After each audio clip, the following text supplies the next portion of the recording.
수강생 여러분 안녕하세요. 한국의 경제개발계획 강좌를 맡은 최상호입니다. 이번 강의는 두 번째 강의로 박정희 정부 이전의 한국의 정치경제라는 주제로 강의를 시작하겠습니다. 박정희 정부 시기부터 두드러지게 나타난 경제성장을 정확히 이해하기 위해서는 박정희 정부 이전의 한국의 정치경제를 알아두면 도움이 될 것이라 생각합니다. 그래서 이번 강의에서는 박정희 정부 이전의 한국의 정치경제를 개관해 보기로 하겠습니다. 강의의 편의를 위해 먼저 박정희 정부 이전 시기를 한정할 필요가 있을 것 같습니다. 이 강의에서는 한국 근대의 출발이라고 인정되고 있는 19세기 후반 개항기부터 박정희 정부 이전, 즉 1950년대까지의 정치경제를 살펴보도록 하겠습니다. 시기는 크게 네 시기로 구분하여 살펴보도록 하겠습니다. 첫째, 해방 이전의 시기입니다. 이 시기는 다시 개항기와 식민지 시기와 같이 두 시기로 구분할 수 있을 것입니다. 둘째, 미군정 시기입니다. 일본의 식민 지배로부터 해방된 해가 1945년인데 한국은 1948년 대한민국 정부가 수립되기까지 3년간 미국의 통치를 받았습니다.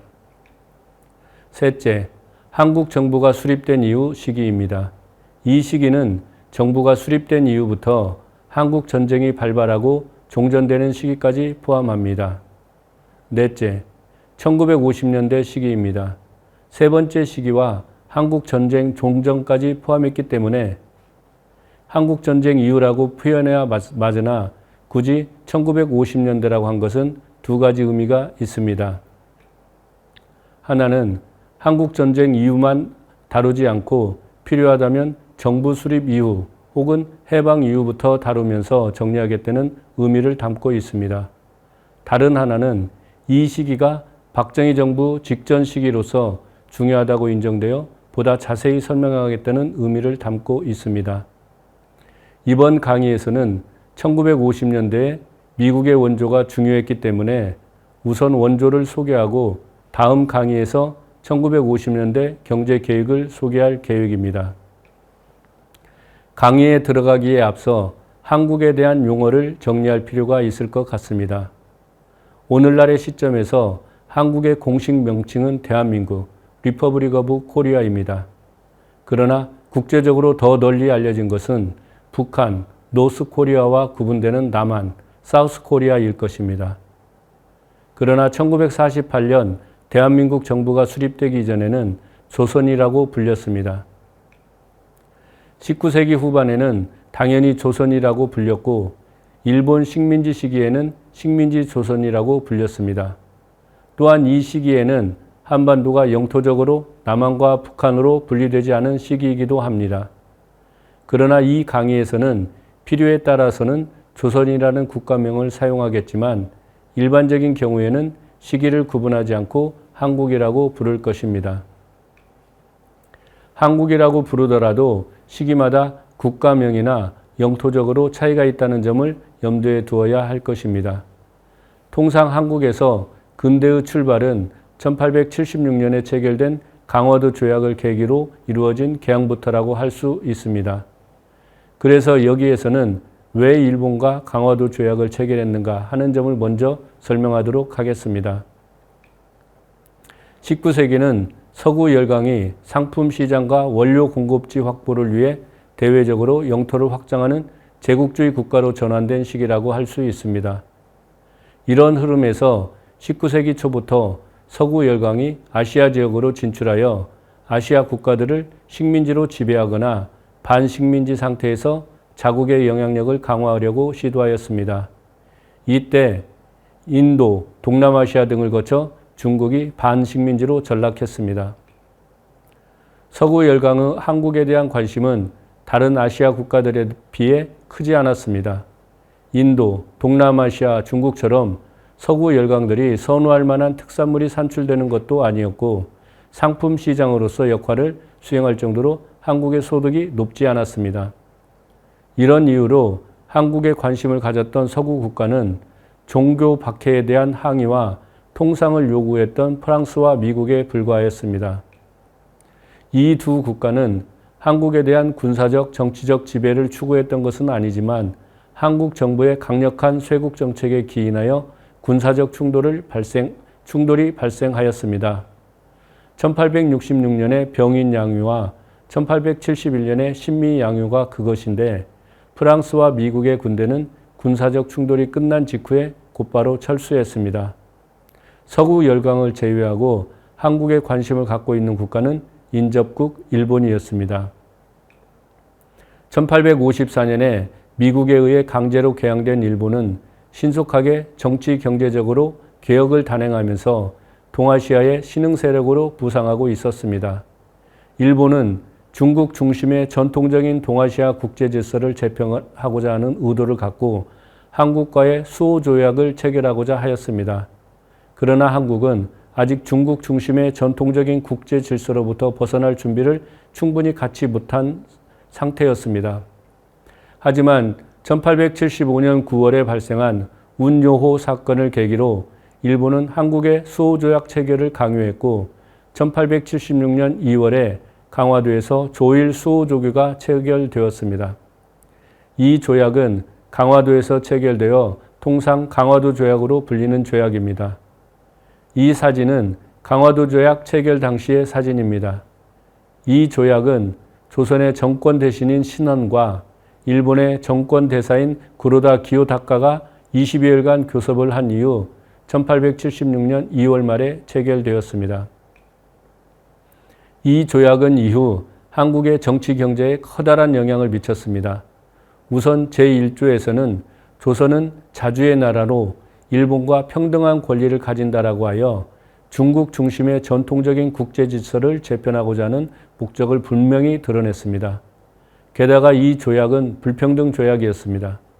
강화도 조약은 일본인의 조선연안 항해를 허용하고 일본인의 치외법권을 인정하고 외국과의 무역에 적용할 수 있는 관세에 관한 규정이 없었다는 점에서 불평등 조약이었지만 이 조약을 통해 부산, 인천, 원산 등의 항구를 순차적으로 개항하고 교류를 허용한 것은 한국이 폐쇄 국가에서 개방 국가로 전환되는 중요한 계기가 되었습니다. 개항은 한국 근대의 출발점이지만 다양한 가능성이 열려있는 결정이었습니다. 다시 말하면 개항은 한국이 독립국가로서 근대사회로 발전할 수 있는 기회를 제공해 줄 수도 있었지만 반대로 제국주의 국가의 식민지로 전락할 수 있는 가능성도 열어놓았다고 할 수 있습니다. 이것은 개항이라는 기회의 창에 한국 정부와 사회가 어떻게 대응하느냐와 국제 질서에서 가해지는 외합에 따라 결정되는 것이었습니다. 먼저 근대사회로 발전할 수 있는 기회부터 살펴보겠습니다.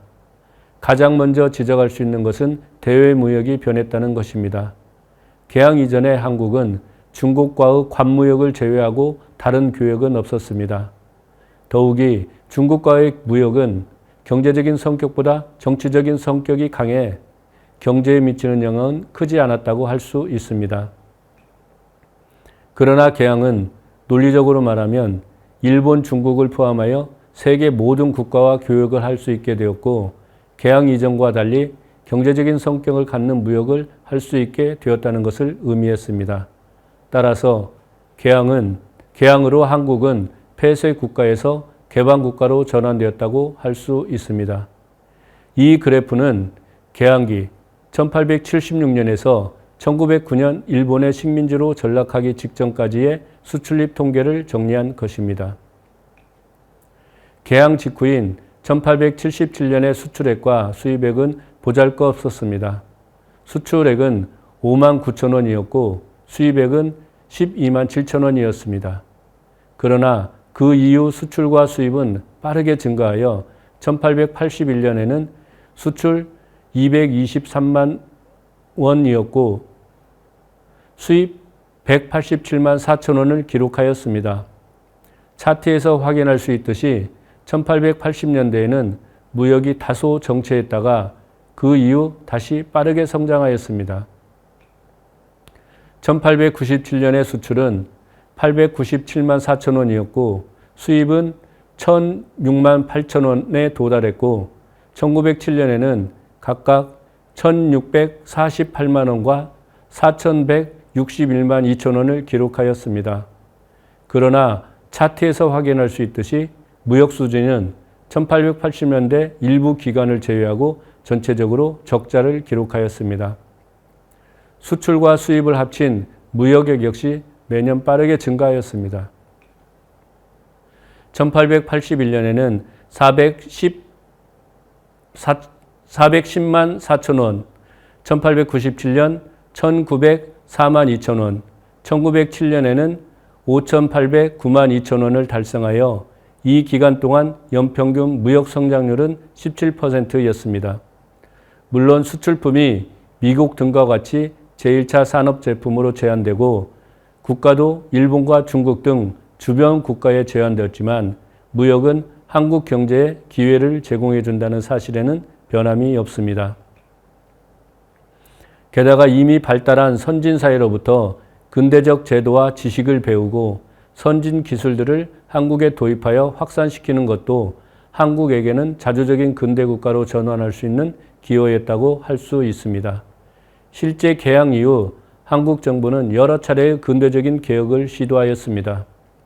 대외통상, 산업육성, 재정, 국방 등과 같이 근대적인 새로운 업무를 관장하기 위해 정부 조직을 개편하였고 해외의 선진 제도와 지식을 보급하기 위해 신문을 발행했으며 새로운 인재를 양성하기 위해 근대적인 학교를 설립하였고 회사들의 설립을 장려했고 재정제도와 화폐제도 등을 개혁하였습니다.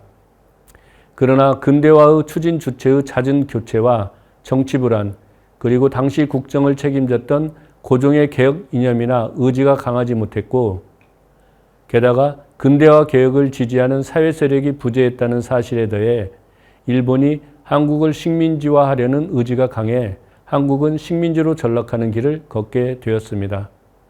한국은 1910년에 일본의 강제 병합에 의해 일본의 식민지로 전락하였습니다.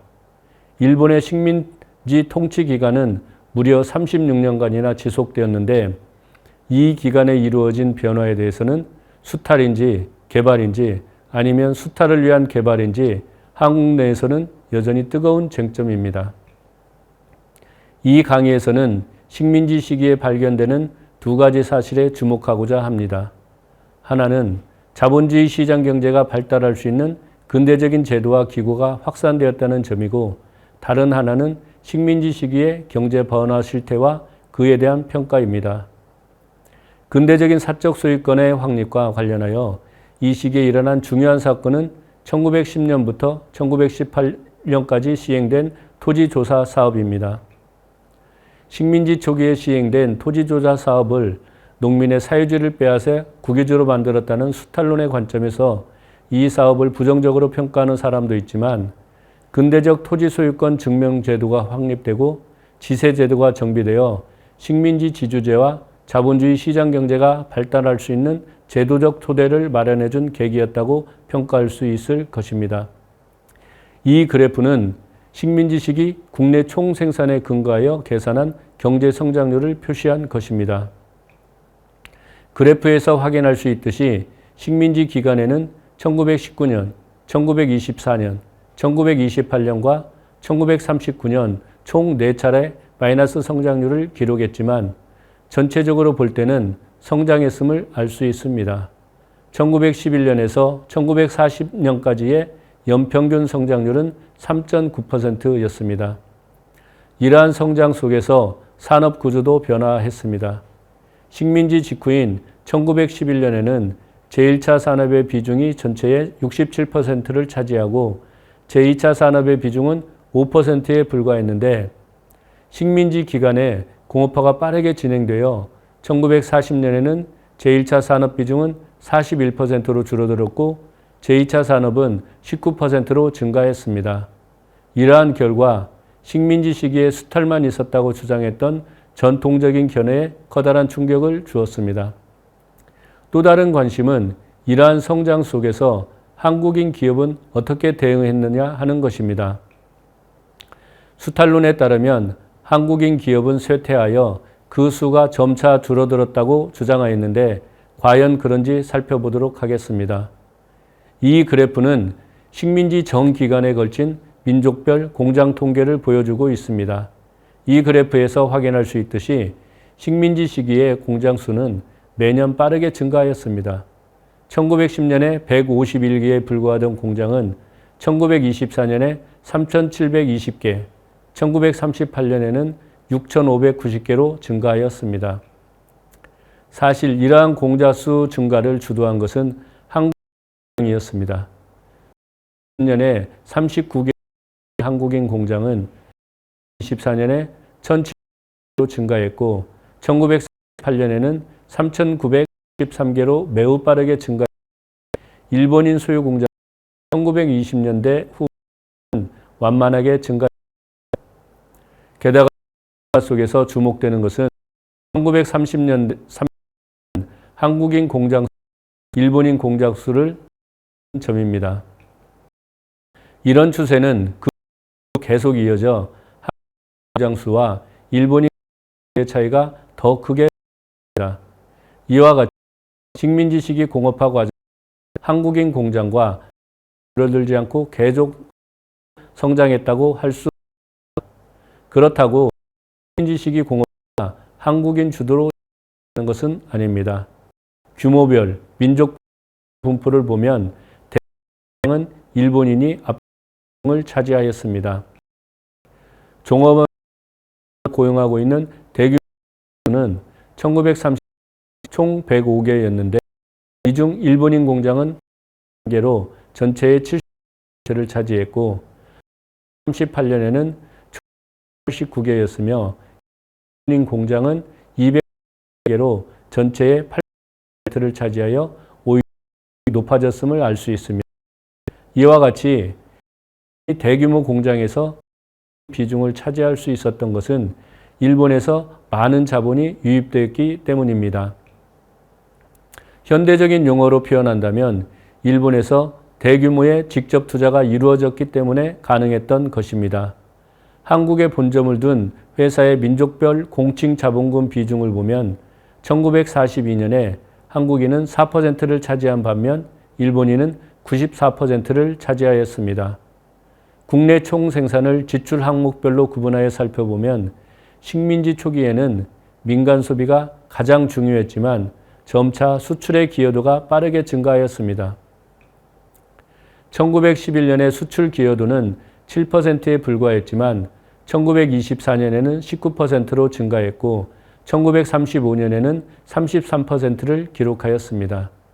식민지 후기로 갈수록 수출은 경제 성장에 매우 중요한 요인이 되었던 것입니다. 한국의 수출은 일본에 대한 의존도가 매우 높았습니다. 1910년에 일본 비중은 68%, 1920년에는 70%, 1930년에는 82%, 1942년에는 87%를 차지하여 거의 대부분은 일본으로 수출했음을 알 수 있습니다. 정리하면 식민지 시기에 공업화가 이루어지고 경제 성장이 달성되었지만 그것은 일본인 자본이 주도했고 무역에서도 일본에 대한 의존도 매우 높은 점 등 전체적으로 볼 때 대일 의존적 경제 구조가 형성되었다고 평가할 수 있을 것입니다.